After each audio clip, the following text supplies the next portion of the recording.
Bonjour les amis.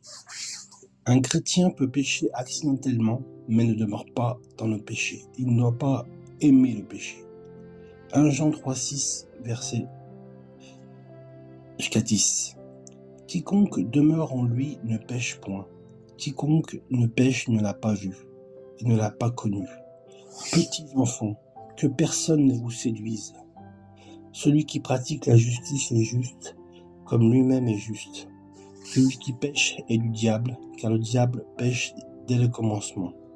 Le Fils de Dieu a paru afin de détruire les œuvres du diable. Quiconque est né de Dieu ne pratique pas le péché, parce que la semence de Dieu demeure en lui. Et il ne peut pécher, parce qu'il est né de Dieu, il est né de nouveau.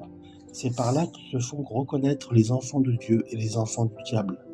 Quiconque ne pratique pas la justice n'est pas de Dieu, non plus que celui qui n'aime pas son frère. Aime ton frère comme Dieu t'aime. L'apôtre Jean dit ici que celui qui est né de nouveau ne peut pas vivre en demeurant dans le péché, car la nouvelle création qu'il est devenu a la nature de Dieu en lui, parce qu'il est né de nouveau. Par conséquent, celui qui se dit chrétien et qui est à l'aise en demeurant dans le péché n'est probablement pas né de nouveau.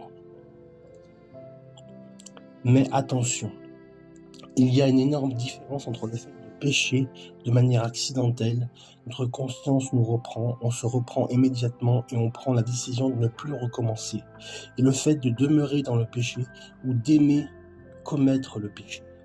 Aimer commettre le péché n'est pas de Dieu.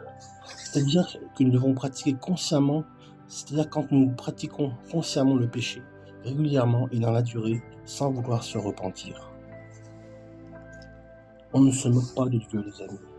On ne peut pas paraître saint devant lui lorsqu'on est avec d'autres chrétiens et demeurer dans le péché sous prétexte que nous sommes justifiés par la foi en Jésus-Christ. Dieu est très clair. On ne peut pas être en partie du royaume des cieux et en partie de ce monde. Nous sommes dans le monde et nous ne sommes pas du monde. Il exige que nous fassions un choix. Apocalypse 3,16. Ainsi, parce que tu es tiède et que tu n'es ni froid ni bouillant pour Dieu, je te vomirai de ma bouche, dit le Seigneur. Une nouvelle vie implique une nouvelle façon de vivre. Père, j'ai pris conscience que je n'ai pas été honnête dans ma manière de vivre avec toi, que j'ai laissé le péché me dominer et que je me suis comporté comme un hypocrite. Je te demande pardon, Seigneur, pour tout cela. Je m'engage dès aujourd'hui à mettre de l'ordre dans ma vie et je renonce à pratiquer le péché. Amen. Saint-Esprit, aide-moi à tenir ferme face aux tentations qui se dresseront devant moi et à ne plus revenir en arrière. Père, merci parce que tu ne me tournes pas le dos, mais qu'au contraire, tu me prends dans tes bras d'amour et tu me pardonnes. J'ai été pardonné, justifié, réconcilié et glorifié avec Dieu. Je reviens à toi, Seigneur, tel que je suis. Je t'ouvre mon cœur. Amen.